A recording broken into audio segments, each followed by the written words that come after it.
let's say we measured something, Mr. Adams, and I don't have to look up today, but let's say I measure position over time. So I'm driving down the highway. All right, oh, gotta use the bathroom. Stop at the truck stop. Now time keeps moving, but my car doesn't. Right? Okay. So then I get on the highway, I go kind of slow, then I get on the highway and then I go faster, get to my destination. Time keeps moving, and we'll stop there. Now if I wanted to find my average velocity, how would I go about finding the average velocity? I go to my starting point here, right? And this will be x sub 1 comma y sub 1. Another way we could write this is x sub 1 f of x sub 1, right? Because we could, if there was a graph, what I could do, or not a graph, if there was an equation or a mathematical relationship, I could plug in this value for x, and that would spit out the y, right? Or it would be f evaluated at that value of x. Does that make sense? Yeah. Okay. So where would be another spot if I wanted to find my average rate of change? Or my average velocity? The end, right? So if I come over here to the end, I'll call this spot x sub 2, comma, f of x sub 2. Okay? And I suppose I could draw a line between the two. And so if I draw a line between the two, what will we call that line? This is the average velocity, right? So this right here, which is the slope, I'm glad somebody pointed that out. This is the slope of the line, but that value is represented by delta y over delta x normally, but I'm doing time. So maybe I can make this equal time. So then I would say delta y over delta t. Right? And what do we say that would be? That's the average velocity, right? So this right here is the average velocity or average speed. Does that make sense so far?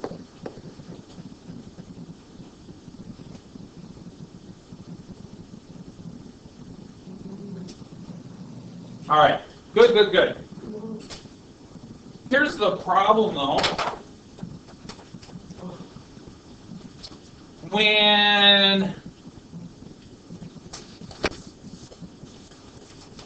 Here it is. When I get to this point here, so this is the average speed, how would I find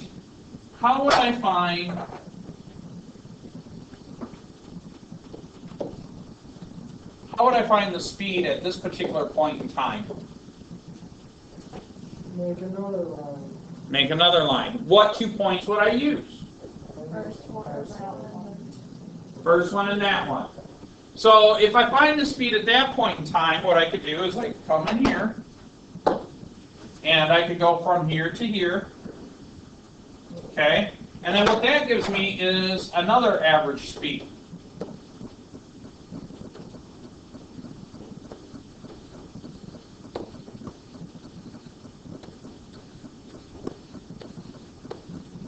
Right? Okay.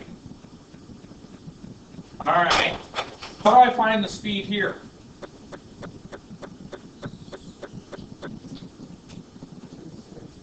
Uh-oh. Well, let's focus on what the average speed is. The average speed is the slope. So can you just make up a point of the main point? Sounds reasonable to me. What Zach is suggesting is, let's just pick 2 points. Or what you guys pick. Zach, come up here and point. Put 2 dots on the red line where you would what you would use to approximate the slope. Oh, which one? Doesn't matter. I'm letting you decide. Wait. What's my Before he picks the points, though, what is the speed right there at the green dot? 0. 0. We know it's 0. So we need to calculate the slope of a line where the slope is equal to 0, right? And Zach's saying we could pick any 2 points on the line, but what might he pick?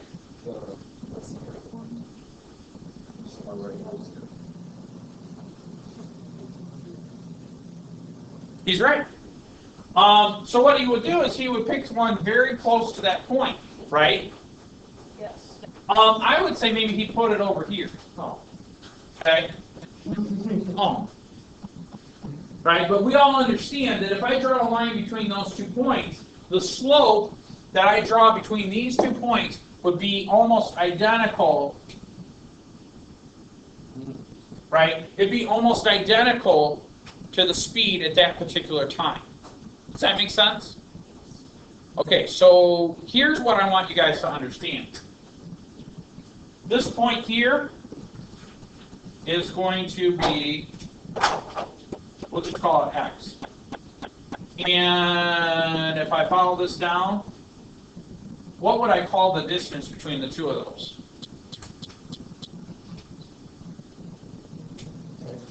How far did we go over? Do we know? Mr. Adams hasn't written a single number down. And when we don't know the value of something, what do? Put a variable. Let's choose h. So let's call this distance from here to here, we'll call it h. So then what would I call this? X plus h. So this would be x plus h. Now watch this. If I come to this point here, isn't this f of x? Yeah? What would that second point be? F of x plus h. Right? Now what I want to do is I want to calculate the speed, so I would say delta y over delta t. Now how do I do that with the function notation?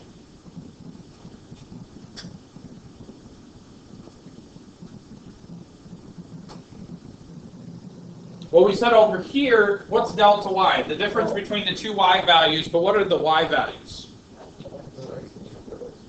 Yeah, so we would start with the final first, and we would say f of x plus h minus f of x, right?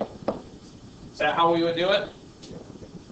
And then for t, or for the delta t, I've got x. We could replace those with t's, but we're going to stick to x's. What's my final position? X or x plus h? X plus h. So I'm going to put x plus h here minus what? X. Okay, cool. Are you guys with me so far? Oh, that's a good question. Let's look at this again. So what we're saying is that speed is equal to delta y over delta t. And so what we said and think of it like this. We know that this is y sub 2 minus y sub 1 all over, in this case we'd say t sub 2 minus t sub 1, right? And we know that this is really the slope of that line, right? So we understand that, right? We could grasp our minds around that. So what I could write this as is I could rewrite this as the final y based on that was f of, and if we replace the x's with t's, it would be f of t plus h minus f of t, right? Because if we go back here and we look at the graph, that's how we calculate the y values, right? It's just another way to write it. But that's what the y values are. Are we good with that so far? If not, let me know. We'll explain it. So then the next thing is, on the bottom, the final t was going to be t plus h minus t. Does that make sense? Yeah? Okay, cool. So delta y over delta t is equal to f of t plus h minus f of t. What happens over here? The t's cancel and I get h. Now when we write it this way, guess what? This is actually the instantaneous speed.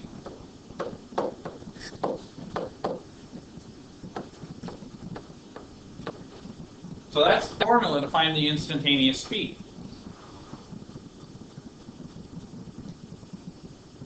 Does that make sense to you guys? You have a question? Yeah, I know that t means like time, but why did you change the x to t? Like, why does it matter? Is it just so that You can have leave it that? as X if you want to. Okay. You could, I want you guys, because eventually we've got to get used to something other than X and Y. Okay? Because when you take the AP Calculus exam, they'll do a position over time thing, and they won't have any X's. So I want you guys to know that they're interchangeable. Okay. Wait, so it's the same formula as average? Well, the average speed is a little different. We have to plug the numbers in, and you'll see why we can't use the average speed. Okay? Graphically, we arbitrarily chose to put that second dot. Zach said it won't work. If I use this point, it won't work. It won't be accurate. It won't be precise. And everybody in the room was like, go ahead, put it there. Well, Zach put it here. There's a reason why Mr. Adams put it to the right, because I want it to be x plus h, or t plus h. Okay? So now, here is the thing. If I wanted to know the exact instantaneous speed of x, how big would h be? Small as possible. Right? Well, we can't say it would be 0, but what would we want it to approach? We'd want it to approach 0. So, what we would do is we would change this to delta y over delta t is equal to the limit of this function as h approaches 0.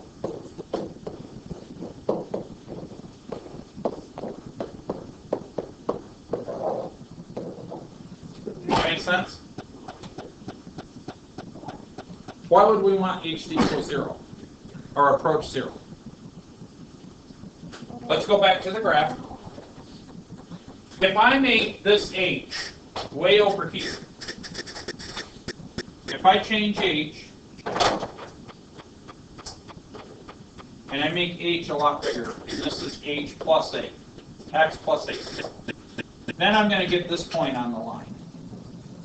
So then I would have to draw a graph from here to here. Are you trying to get x by itself? Well, don't jump ahead. The question she said is, why does h have to equal 0? So if I draw a line from here to here, is that the right slope? No. Well, because we can't make h equal 0. Because if we plug the numbers in that way, it'll be wrong. I'll show you in a second. That's a good question. Keep it in the back of your mind. We're going to cover that in about 2 seconds, okay? And what was your question? But do you guys see that h needs to be close to 0? The closer we get that second point to the first point. But why? Is that because so that you can, because the slope gets bigger as they go farther apart? Yeah, if it's farther apart, the slope's going to change. So if we let's look at another curve, okay? Let's look at this. Don't write this down, just watch. If I have a curve that looks like this, and my first point is here, okay? This would be x. Now I'm going to go a little bit of distance in the x direction. So I've got x, and then the corresponding y value is f of x. And I want to find the slope. Now we know what the slope will look like graphically, right? The slope graphically will kind of look like that. Now if I choose h to be way over here,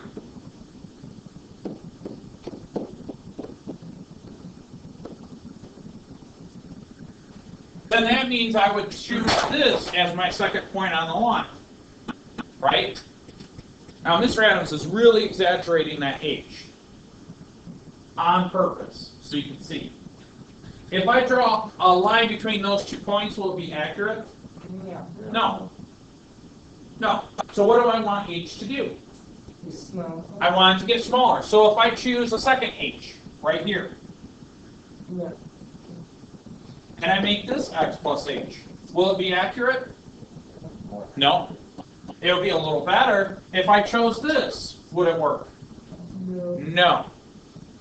So what I'm trying to do is I would love for h to be really, really, really close.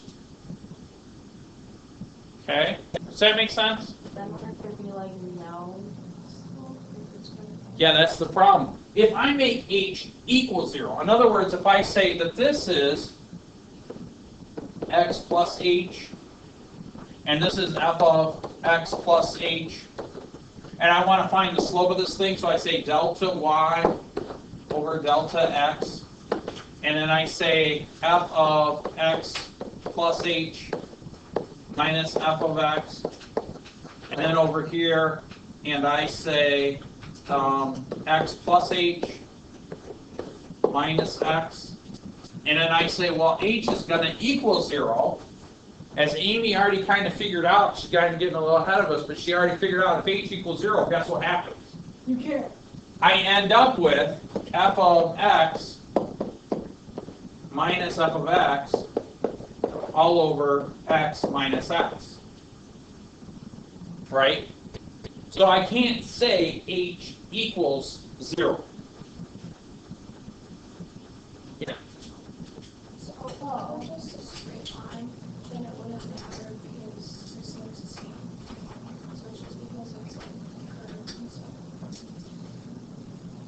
Yes, but this applies also to straight lines. So you still would have to make this close. Wouldn't it not matter if they were that close on a straight line? The slope would be the same. Yeah. But very rarely in the real world are there straight lines. Everything's all curved. So the reason h can't equal 0, it cannot equal 0, is because we can't have 0 in the denominator, so this whole thing won't work. So when we write it this way, watch what happens when we plug in a number for x. Okay? Write this down. Watch what happens when we do this, and we get a number for x.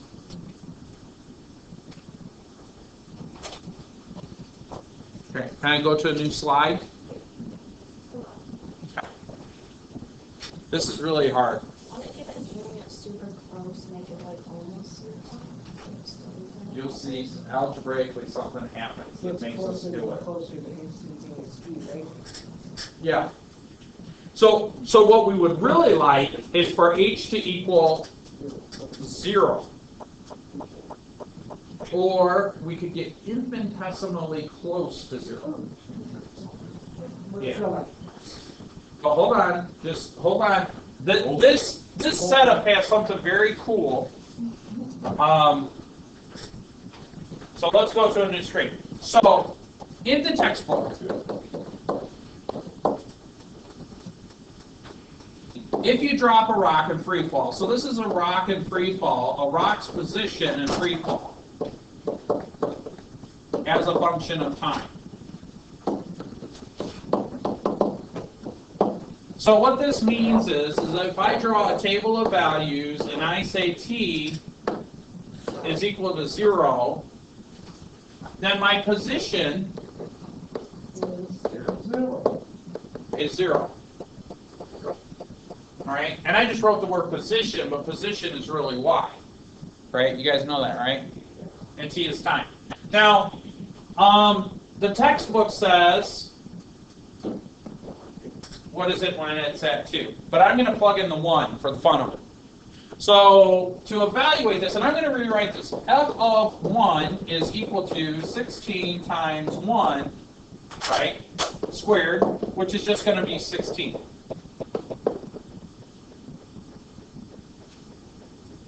Okay? Now, f of 2 is going to be 16 times 2 squared, which is 64. Okay? So now as we look at all that stuff, if I were to ask you the average speed, and this is feet per second, right? The time is in seconds, this is in feet, so let's write that down. So this is feet, and this is seconds. what is the average velocity of the rock? 48 feet. Well, we said that the average velocity of the rock was delta t. 48 feet. What is delta t? Well, we take our final t, which is 2, minus 0, which is 2, and then we find delta y. Delta y was equal to our final minus our initial, which was 64 feet. So delta y over delta t is equal to 64 over 2, or 32 feet per second. So what can we take? T2 minus T. Yeah, we can, but wait just a second. So we're saying that the average speed at 2 seconds was 32 feet per second. Now that's an average. But we know, because Mr. Adams front-end loaded, which I should have done second hour, how do we calculate the instantaneous speed of the rock if I had to graph of this? We just got to find the slope at t equals 2, right? Yeah. So, you guys have this written down? Okay. So now, let's look at that graph. So, when t equals 0,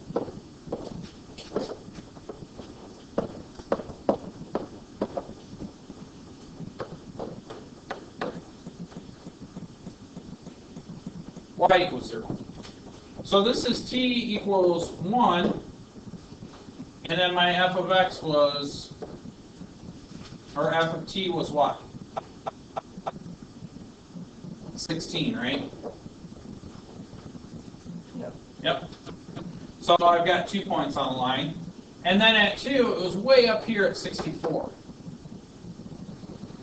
Now we should know what that looks like because we know the function, right? This is the function of f of t is, or f of x is equal to 16x squared. Now I'm purposefully switching the x and t's around because I want you guys to get used to the fact that in the book it says t, but if we were to graph this in your calculator, you would use x.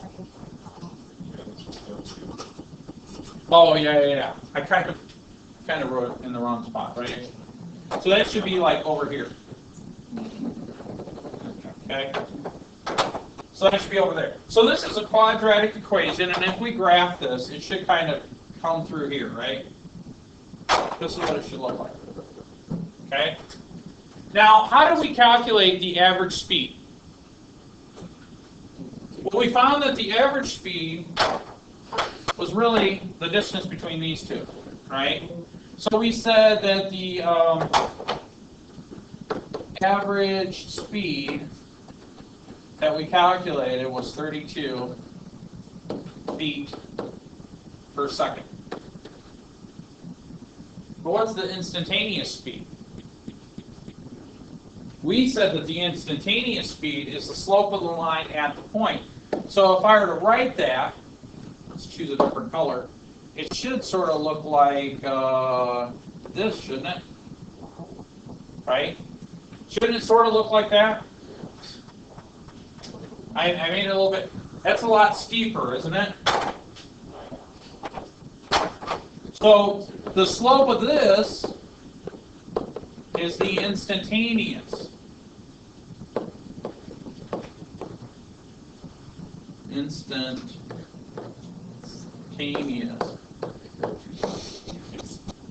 at t equals 2.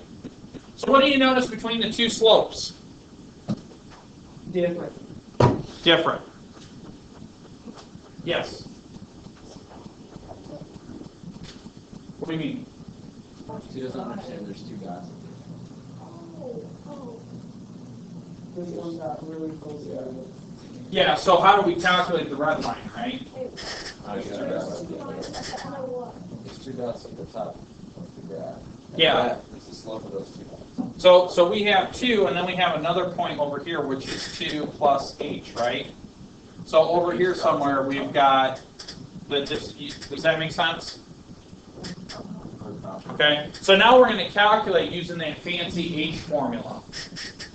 And that'll give us the exact instantaneous speed at t equals 2. Yeah, Won't give us exact Wait. instantaneous. yeah, well, You can't be instantaneous without time stuff. actually you can. Okay. Actually you can. Wait. Actually you can. Almost. So now if I were to do this, how do we do that? Well, we said that another way to do it is we could say delta y over delta t, but in order to do it this way, we would say f of t plus h minus f of t all over h, right? And then we were going to take that a step further, and we were going to say let h approach 0, right? Right. Okay. So if I were to do that, can I go to another screen because we're going to do a bunch of algebra here? Oh, wow.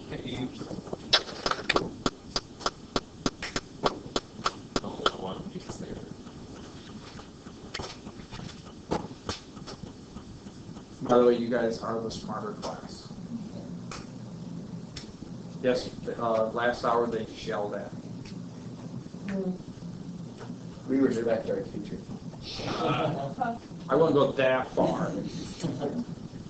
No, they want to learn it, and it's really complicated, right? Like, this seems like a lot.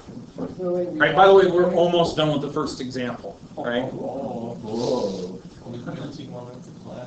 So then this is what we're going to do the rest of the year. But we'll go slow, and it'll make sense eventually, okay? All right, let's go to the next one. Oh, by the way, I just recorded that you guys are the smarter class. Oh my goodness. That's okay, I'll edit it. So what we would like to do. What? All right, go to the new page. So what we would like to do is we would love for us to calculate that as h approaches 0. So I'm going to say t plus h minus f of t all over h squared, or all over h. Now, probably some of you guys are going to panic if I don't clear this up right away. If I plug in 0 for h, what happens? You don't get it. That's what happens. A 0 in the denominator, and we all know we can't have a 0, right? So now watch this. F of t is really saying 16 times t plus h squared minus 16 t squared, right? Because that's how we calculated the functions, right? All over h, right? Does that make sense? And then that, we're going to take the limit of this at the end, as h approaches 0. Okay, why are these squared? Because that's what the original function was, right? Okay, here we go. This is the same as t plus h times t plus h, which is t squared h, th, th, and then h squared, right? Yeah. So this is really 16 times the quantity t squared plus 2th plus h squared minus 16 t squared, right? Why are we? Can you give us a second to start going? Yeah, well, I could do this all day long. what you're doing is just. No, you have to do it this way, Tom. It's calculus. I see. Accept it. You don't have to. The AP Calculus students have to. Because that's how you do calculus. Tom's making calculus. Wait, so how? This isn't factoring, this is expanding. Thomas, shut up. You just factored. Learn the difference. It's right there. That's not factoring, that's expanding. Bang. It's the backward. It's backward. Okay, now you're starting to sound like second hour. Does anybody have any questions? Yes. Okay, what's your question? Why did you have, 16 parentheses t plus h squared minus 16. Well, Tom is saying it wrong, but he's kind of right. I'm multiplying this. This squared is the same as this times this, which is t squared plus 2th plus h. I know She's that, asking why. but is this the original equation? Yes, the original equation was, remember that f of t was You just spoiled it. 16t squared. Spoiled it. So then f of t plus h will be the same thing except t plus h squared, right? Composite functions? Yeah.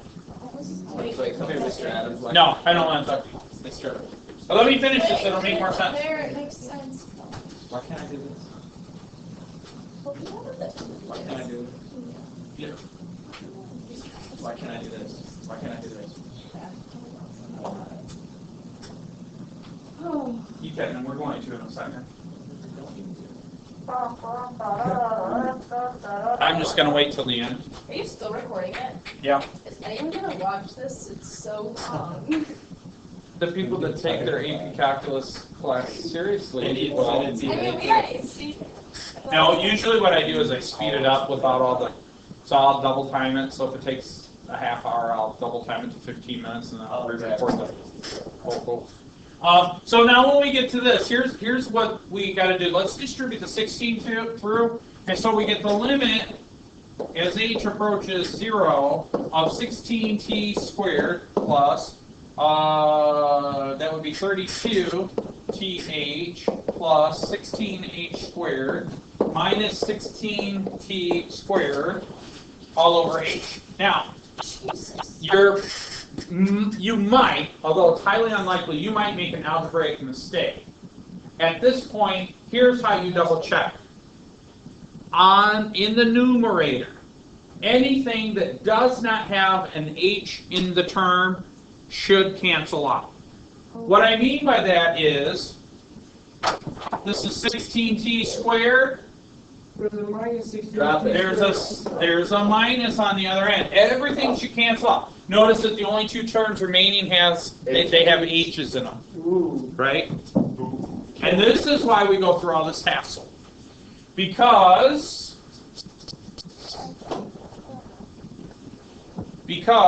what we're going to do in the next step is we're going to say the limit of this thing as h approaches 0. I can factor out an h from the top, so that would leave me with 32t plus 16h no. all over h. Wait, why would it be 8 Yeah. if we just factor out? Because it's h squared. Oh, yeah. Oh, wait, so now all of Hey, it's like I planned it, right? So So it's really just 32t plus 16h? So by doing it this way, the h's cancel on the bottom, and I get rid of that h on the bottom, and I'm left with 32t plus 16h. Now, if I plug in the h, that's really, if I plug in 0 now, what do I left with? 32t. 32t. And what was t originally? What were we looking at? It was like 32. No. What point were we interested in? We got to come all the way back. Wasn't it? I want chicken fries. We were looking for t equals 2. That's what I said. Chicken fries, really? I So if I scroll all the way down here, what can I plug in for t? 2. 2. So if I say 32 times 2, 64. So what's that saying? It's the same as Oh! Wait, That's so long Your ago. 16h was canceled out when we put in 0 for h. No, it's not. We can now because we canceled out the h in the denominator. You're welcome. Where did you get the Wait, so you have to do this for every single separate problem? At the beginning, we already know at the beginning it's t equal 2. Why would we have to go through all this math if we just have Hold on. Serious questions only. Raise your hand for a serious question. Greg, I didn't hear what you said. For the h, when it went from like, okay, the h is up front after 32t plus 16h. How did, like, And then you got rid of the squared and the other h equals 32. But What's h times 32t? What's h times 16h? all right. Wait. There's more. Why? Where? There's more. Where did you get a 0 from the 8? Wait, Mr. Because we said we wanted to see what it would look like if h approached 0. We just waited till the end. So the whole time is just trying to get rid of that h on the bottom. So get rid of it. That's all that. Pretty much. So 64, the instantaneous